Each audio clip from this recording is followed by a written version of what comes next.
Hey everybody! Welcome back to the Happy Mima, coming to you from Casa Mima and Pop Pop in Virginia. Hope everybody's having a fantastic day today. If you dug that intro music like I do, thanks to my buddy Paul Frield at Fifth Dominion Studios. FDS provides cutting-edge technology and services, including recording, editing, mixing, and mastering of music and podcasts, custom tracks for commercial use, live sound support for music performance from soloists to full bands, training and consulting for audio production, and artist and musician coaching and development.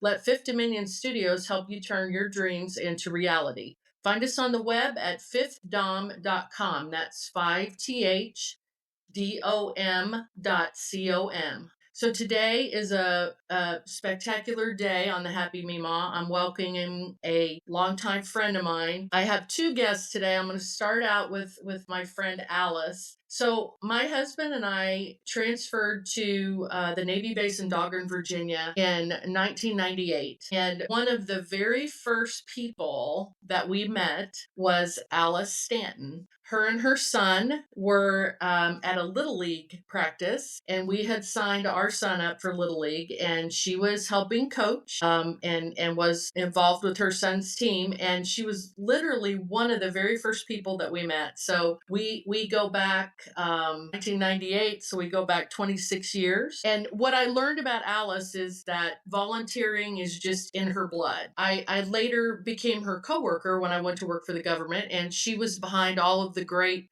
morale, welfare, and recreation events that we had on base. We had so much fun together as coworkers, sometimes too much fun, probably. But I came to know who Alice really is and the type of person she is. And she is just, if you ask anyone, if you mention her name, they're going to talk about how she's just the sweetest, kindest person they've ever met. And that, honestly, she's just one of the best souls that I know. So after 25 years with the government, Alice, you retired and you have absolutely no idea what the word retirement means because you shot yourself right into the Thurman Brisbane homeless shelter in Fredericksburg, Virginia, where you had been on the board since 2008. So you'd already been involved, but when you retired, I think you and Paul maybe took a little time to travel. And then the next time I talked to you, you're like, I'm working 40 hours a week at the shelter. And I'm like, girl, I need to send you a little dictionary so you can see what this retirement word means. But I also know that you're a very driven human being. You are a very giving and loving heart, and you have so much talent, and you're the consummate people person. I mean, I'm going to tell you this story real quick. So when I first started working for the government, another lady that worked in public affairs with me, I'd met Alice one time, like at a meeting, just in passing. And my coworker and I sat across from each other across a hallway, and the coworker said, "Oh, Alice is coming in." She said, "Watch out." I said, "Why?" She goes, "She's going to get you to do something." I said, "No, she's not." I said, "I got plenty to do." She's not. She said, "I'm telling you." She said, "I'm just telling you."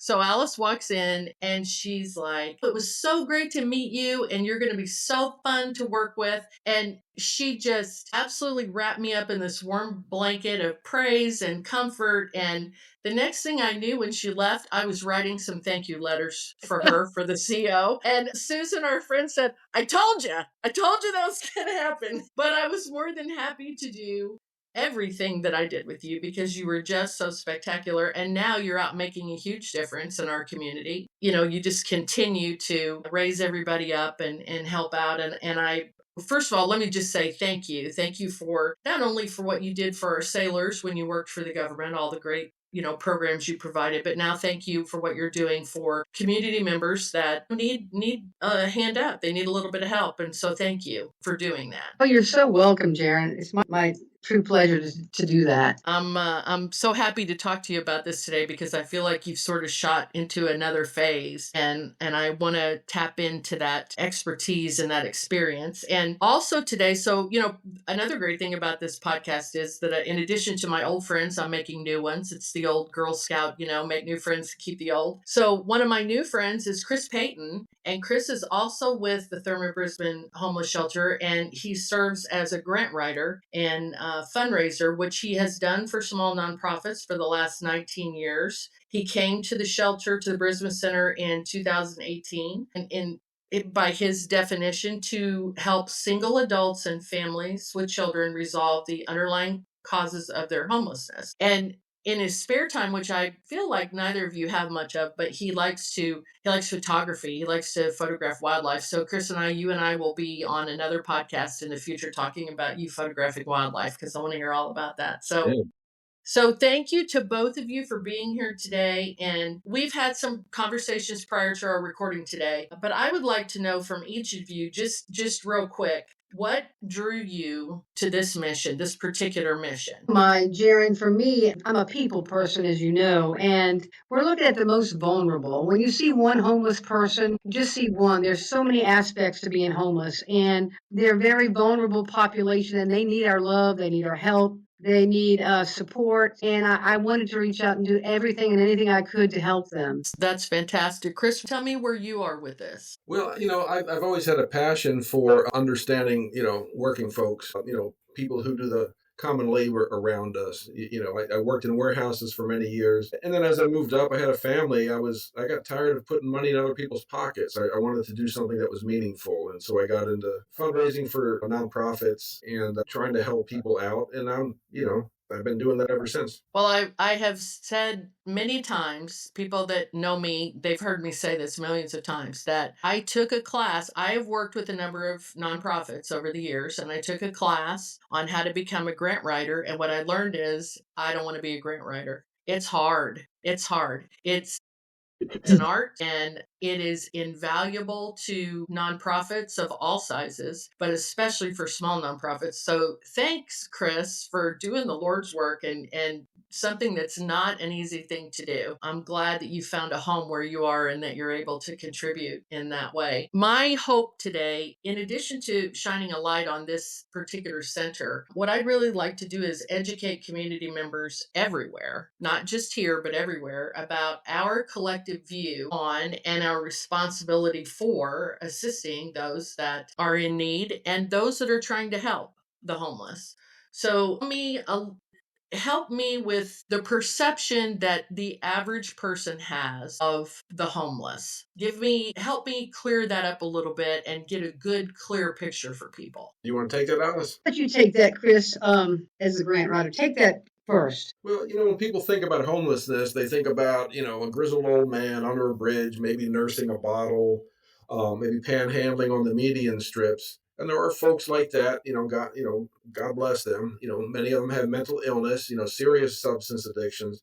But most people who are homeless don't look like that. Most people who are homeless, they don't want to be seen as homeless. Many of them, if not most of them, of the adults are working. They have jobs. They just can't make ends meet to the point where they have a place to, put a roof over their heads. And so they double up with other families, 2 to 3 families in a single bedroom apartment. They live in these week to week hotels. And when the money runs out, they end up, living in their cars or in the shelter. And so that's the more common form of homelessness. Fortunately or unfortunately, these folks are invisible and they don't get the resources that they need. So that's who we try to help. I think that's a great depiction. And I think you hit it. I mean, you hit it perfectly. I think the view that people have, because they are the most visible, are, people that are maybe have severe issues, where in fact we may be working next to someone.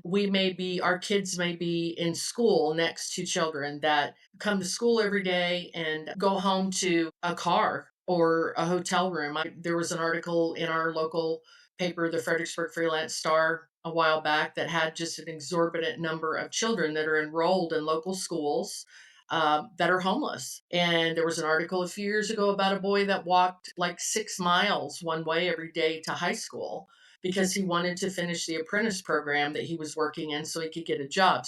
I really think that I love the opportunity for you all to talk about this, just simply because there are people out there that are trying and trying, and it's just hard to get a foothold and to get to where you can be independent and do it yourself. I think that's a fantastic description that you gave us and a good definition. So we talk about the working poor, when someone comes in to when someone needs assistance from you all at your center and they're working, what does that look like? Can you tell me a little bit about that? Well, we have wraparound services. So when you walk in the door, we become first off, we become your cheerleader. We welcome you with open arms. We get to know you.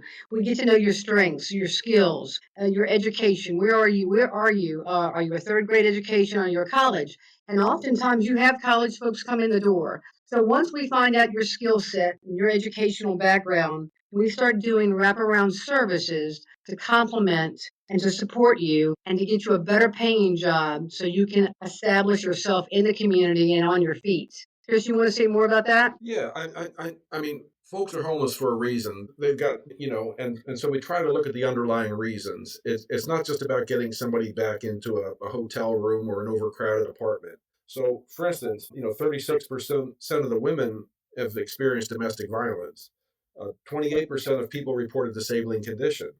9% of the adults have ongoing substance addiction problems. 14% have mental illness of some sort. And then to me, this is a big one, but 27%, I'm sorry, 16% of adults have neither a high school diploma nor a GED. And it's hard enough to get a job when you have a high school education that pays the rent. But we last year we had two adults with third grade level educations. And that's just hard. And so we try to address those reasons, get the folks the education, on a different career path if they have a job. So it's those kinds of issues. Right. Also, Chris, we build that self-esteem, that we give them hope that they can do this, that they come in with whatever skills they have, and we can bolster them so they get that GED or they get that associate degree or they get the tools they need, the job that they're able to do and do it well. Many of them are they come in, Chris, making what, $4,000 a year? Yeah, and in fiscal 23, the median income was $4,800 a year when they at entrance. When they left, the median income was $20,760. Wow. It was after an average stay of about 3 months. I mean, that's just phenomenal. That's a testament to the fact that, like you said, Alice, you're an all-inclusive program where when they walk in the door, they're not just getting a meal and somewhere to sleep. They're getting Absolutely. resources, they're getting services. That's terrific. That's really terrific. That's also a testament to how hard most of these folks are working. Right. They're in the trenches doing the hard work. And Right. now And we if have, they're excuse Go me, we ahead. have up to 40% of our clientele here now are children. No, no, 54%. Oh, excuse me, it's jumped to 54% are children. That's high. So we're It really is. trying to do services for these children, keep them engaged from beginning to end. One of the cool things we do, the school systems and the buses, we have a bus stop out front. We pick our kids up first here, the school system does, and they drop them off last. Kids can be very cruel at times, so they don't have the awareness of, oh, these kids are in a homeless center, which That's is really nice. very Yeah, nice. yeah, and just one more thing about the children is that there aren't that many resources for these families with children. There really are not, and there are about 1,000 school children in the area, as you said, Jaron. And if you're homeless as a child, the chances are pretty good you're going to be homeless as an adult. So if we're going to resolve homelessness overall, we need to work upstream of the problem before it becomes chronic homelessness, before these folks are living on the street. We need to work with the children to keep them from becoming chronically homeless. Well, and I would think that when they enter your center, they're seeing what's going on around them. Hopefully, maybe it makes an impression, and somewhere down the road, they become your volunteers. When they find success, maybe they understand and maybe they reach back a little bit. So hopefully, you're making an impression on them in a lot of different ways. Yeah, we had three of our board members recently were former residents. Wow, I love that. That's terrific. That's really really great. That's And we great. have over 2,000 volunteers each year come through our doors to support the kids and the programs, whether it be arts and crafts, dance, music, tutors. We have many school teachers, retired and active school teachers, that come through our doors to support the kids in their lessons. So obviously you have an organized effort for volunteers. So if someone wants to in their community they want to become involved, what kind of things do volunteers do? I know you gave me some examples, but what kind of things could a volunteer if they walked into your center? what would be some things you could offer them that they could do to help? Well, they can do many things. We have a clothes closet, so they can help us organize the clothes closet. They can do shelving of all the inventory. We have landscaping projects, front and back. We have a beautiful courtyard out back for the kids. So we have a garden. They could help us with the gardening project, with the kids gaming, sporting, and there's so many things. The list goes on and on. Food, Al. Food. Oh yes, absolutely. And in the kitchen, we need volunteers to serve meals, and the community is our superpower. They come in, the churches, civic organizations, and they serve. We do not have a food budget, Jaron, because of this giving community. Wow. I remember many years ago, my Girl Scout troop, we brought them in and we prepared dinner one night, and that was something that my daughter, who's now 31, still talks about. So it made an impression, and also I think that it made them aware that there are opportunities like that. And I know for a fact, because I know I'm still in touch with a lot of them, that they're very involved with nonprofits. That's a really kind of cool silver lining that comes out of, a situation, a program like this. So that's a tribute also to how your shelters run. You're obviously in touch with the community. You're obviously getting the word out that there are opportunities. So I think that's just fantastic on your part that you're able to operate that way. So, you talked a little bit about if a family comes in, it's not necessarily, I think Chris used the term light touch with some of them. So, can you kind of give me an example of what that means, that a family just needs a light touch by coming to the center? Do you want me to answer that, Alice? Surely. Well, we had a gentleman in here recently, and he had a college degree. He also had a mental breakdown to the point where he was, an inpatient at a mental health facility. And he came to us from there. He had lost pretty much everything: his family, his job, most of his possessions. So he was starting at rock bottom. What he had going for him is he had the mental illness under control. And he determined pretty much from day one that he was going to build himself back up. And that's what he did. While he was here, it didn't cost him a penny to stay here. He worked, he applied for jobs. I think he got 3 jobs while he was here, and he just worked hard. And he eventually got his old job back, which paid something like, I want to say $100,000, something Wow. like that. And as he was leaving, I said, "Hey, man, don't forget us. We're going to need some financial support." And he said, "No, I'd love to come back and volunteer and serve on the board, whatever it takes." So he just needed an opportunity. He just needed a place to stay. He needed the support. He needed the food. He networked with volunteers about job opportunities, etc.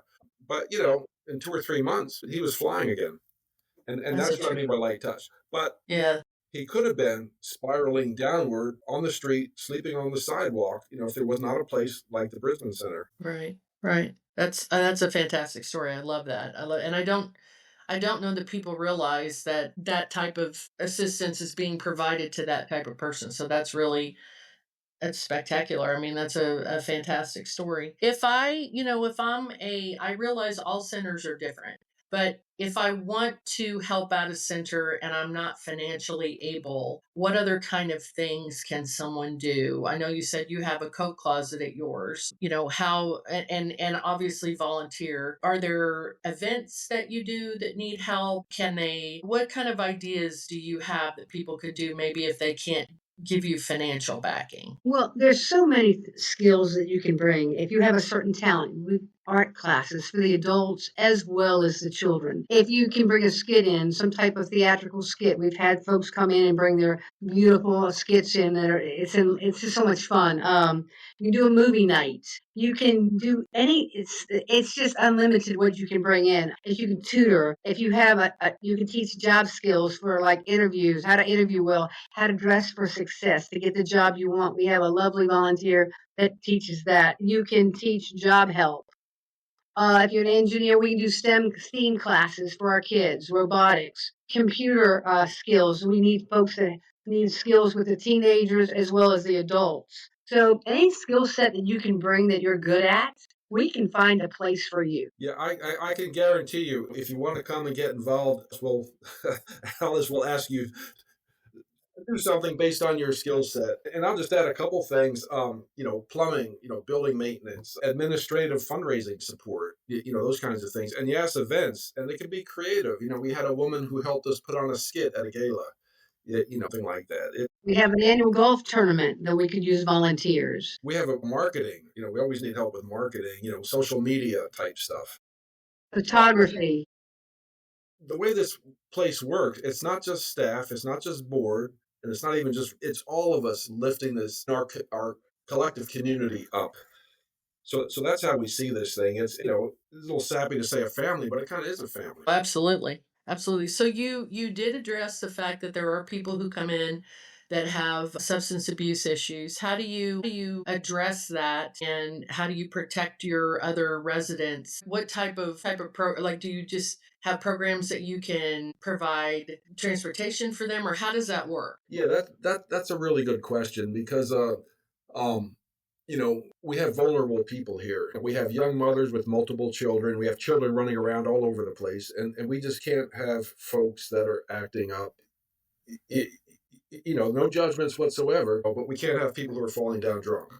Yeah, you got to have a safe environment. Yeah, and that's rule number one for folks who come in here is you can't be a threat to yourself or others, and that's just a fact of communal living. So there's that. Now, if folks come in here and they're working on their sobriety, we will work with them. But if you're overdosing every other week, on the floor of the shelter, we can't have that. We will get you all the help we can possibly get you, through our partnerships. So we have partnerships with Brightview Treatment Center, with Snowden, with the McShin Foundation, and other groups that specialize in that. And a lot of folks, they come in here and they don't own up. They don't admit that they've got a problem. And it's only over time that comes out. It's also the world in which we live.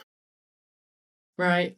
Right. Absolutely. Many of us have had family members or friends who struggled with that. So we help as best we can. Did you want to add anything to that, Alice? No, I think it's absolutely right. We do assessments for screening with our case managers, and we don't take the most chronic homeless because of the safety issue. We have to protect those here along with the staff. But we do everything and anything we can possible to help make sure that our residents are safe, but yet they're getting the services they need to. I think one of the things that is specific to this center, but I want to make everybody aware. So we live in a geographic area that's kind of funky because we have this little town, this little historic town of Fredericksburg that has a fairly small footprint, but it is surrounded by counties that all fall into the same planning area. So it's a population that is enormous when you add there are 5 counties in your district. So you're not talking about a metropolitan area, you're talking about a rural area in some cases that you're helping people. It's a pretty good sized geographic footprint area that you're helping. So I know there are just tons of challenges, but I think it's important for people to remember that you're dealing with people from all different walks of life, all different types of upbringing. Like you said, we have a college in town, so you have college students that are right there. We have a huge veteran population in our area, a lot of veterans, retired veterans. So you're dealing with all kinds of, I know all folks from all walks of life where you are. Yeah, and I'll just add another thing is that the people who support the shelter are also from all walks of life. So we have people, on the left of the political spectrum, people on the right of the political spectrum. We have people of strong faith and people of no faith. And it's actually it's a really good feeling that we're all coming together, to help people. Right. We're all rowing in the same direction, and that's actually, in this era that we're at of a lot of polarization. But people at the Brisbane Center, we come together for a really good purpose. Yeah, I think that's fantastic. I want to just circle back a little bit to Alice for just a minute because again, you're a very special person to me. I don't spend nearly as much time with you as I'd like to. I would really love to just drink wine with you some weekend Have and to do that. relax. So we're not on a schedule. We're not trying to put on an event. We're just enjoying each other's company. Chris gave me some really good one of the things that in the notes he sent me was what motivates you to be so involved, and from his point of view, the things that he saw are very similar to what I saw. You are a woman of great faith. You are I think you can apply those values of your faith to something. It fits perfectly in the mold of who you are, and of being a giving person. Um, and I told my story about, about you schmoozing me and getting me to do something. But I think the great thing about you is that when someone does something for you, it makes them feel really good, because that's what you do for them. So tell me a little bit. Now, I know when you first came on after you retired, tell me what you were doing then, and you're going to scale back a little, and what will you be doing now that you're going to work a few less hours? So yeah, after retirement in 2020, I took a year off. We did some traveling, Paul and I did some traveling, had some great times. And, I just came back in the center. I'm on the advisory council. I've been with the here since 2008. And then this little child just runs up to me and hugs me. And she said, Mommy, you're back.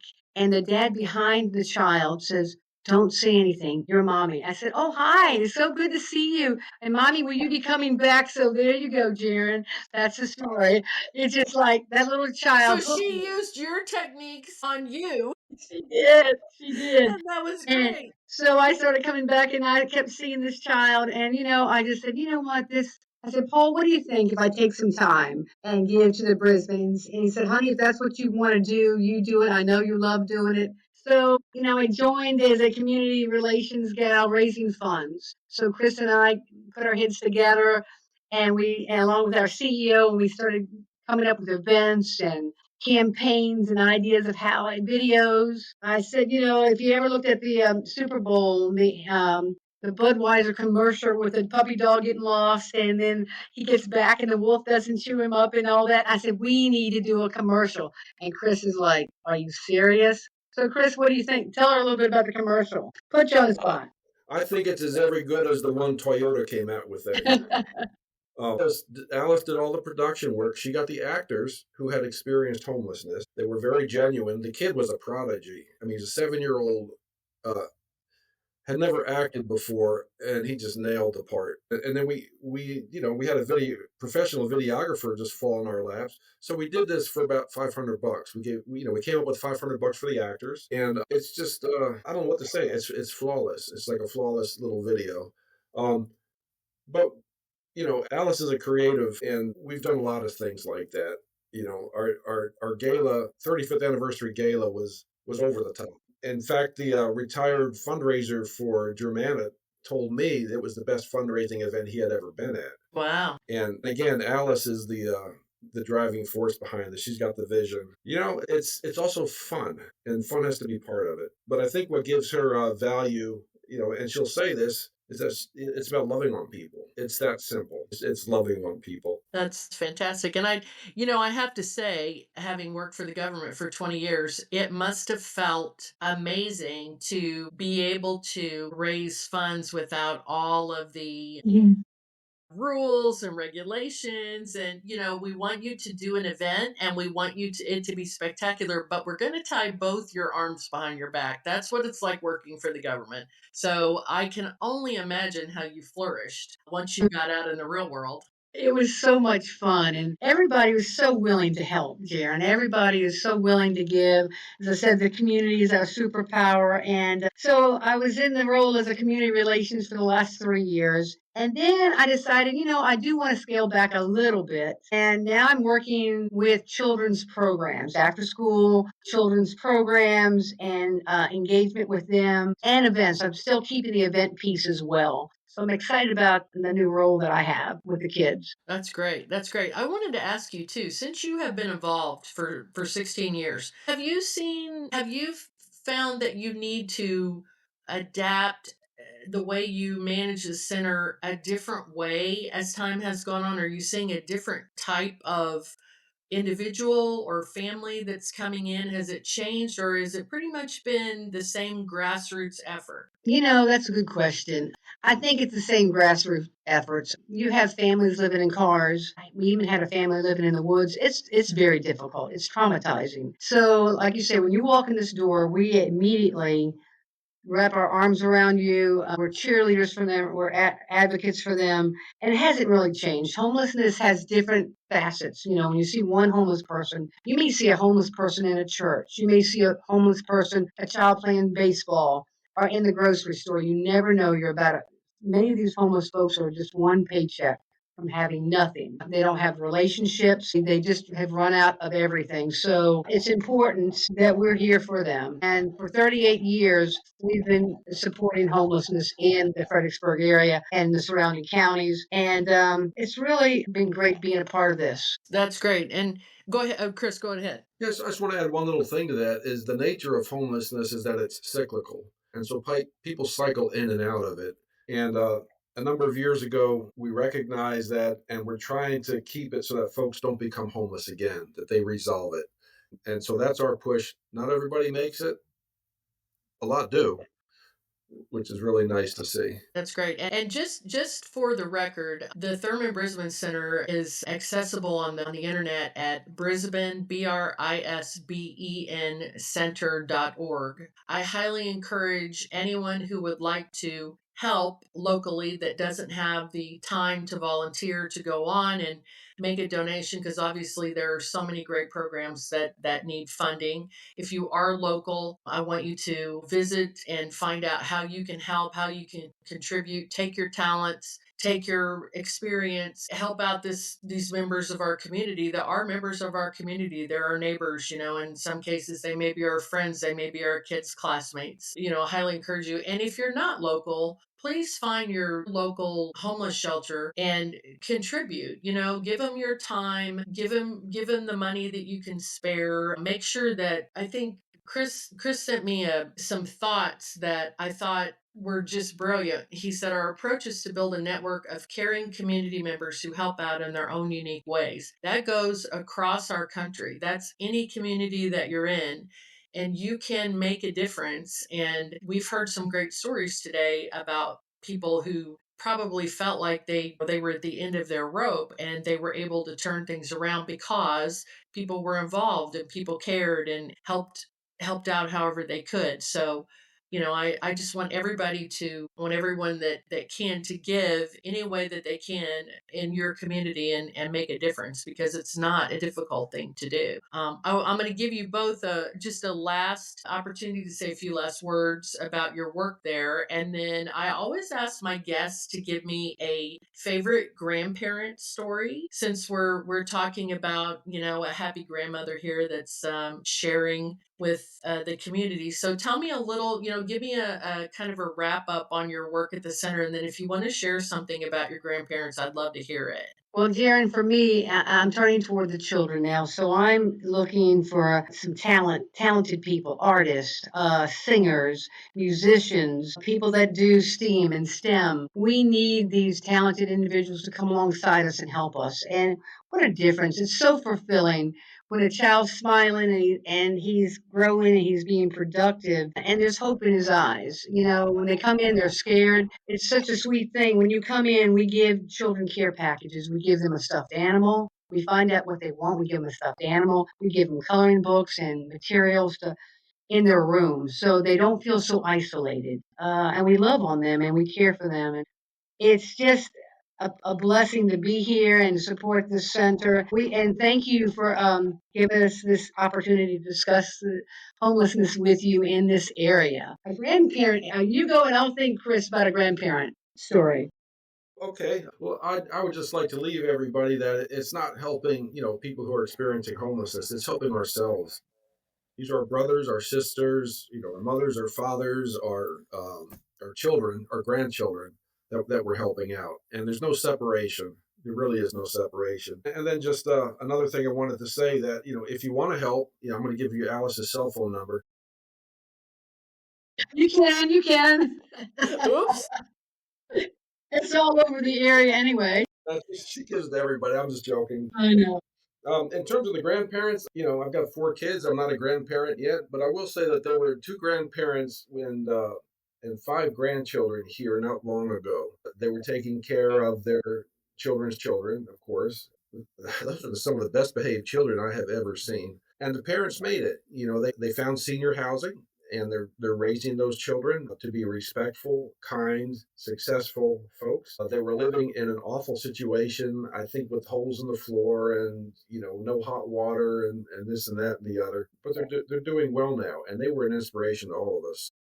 Well, In terms of the dedication that they had to their grandchildren, that was a lesson for all of us. and that's certainly, I mean, I think the face of the family in our country over the years has just changed so much. It just looks different everywhere, but grandparents raising grandchildren is very real. I could tell you right off the bat, I could tell you friends that are grandparents that are raising grandchildren. So, yeah, you don't even think about that dynamic, but I'm sure that you've seen that. So, yeah, I appreciate you sharing that. Yeah. And one of the cool things about my grandparents, George and Ida, they lived in King George all their lives, and they were givers. My grandfather had like 100 cattle, and we had 300 chickens, and we had horses, and just a cattle farm. And people would come to them and say, "Hey, George, I'm running kind of short." And my grandfather said, "Oh, you have some corn. Go get some corn." And they were givers. So what I learned from them is that we're all in this together. And when you're helping someone else, you're helping yourself. So you're generational.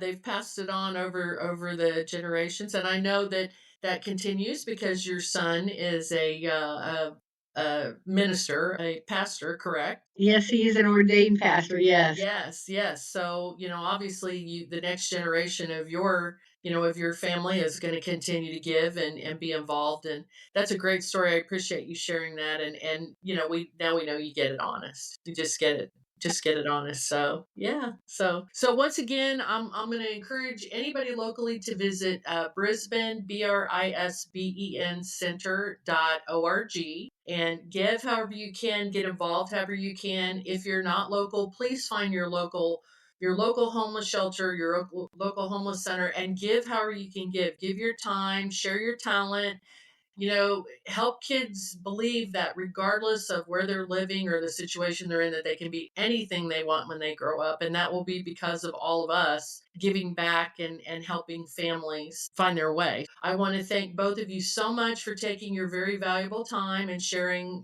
with me today because I know you're both very busy. I cannot thank you enough on behalf of myself and our community for all that you do. And I'd love to have you back. I'd love to have you both back, later on and hear how things are going and have an opportunity again to thank you for everything you do. So thanks for joining me today. Thank you to everybody for listening. If you enjoyed it, please tell your friends, have them tune in, and we will be back on to talk to everybody soon. Have a great day. Bye. Bye. Thank you, Thanks, Darren. Darren.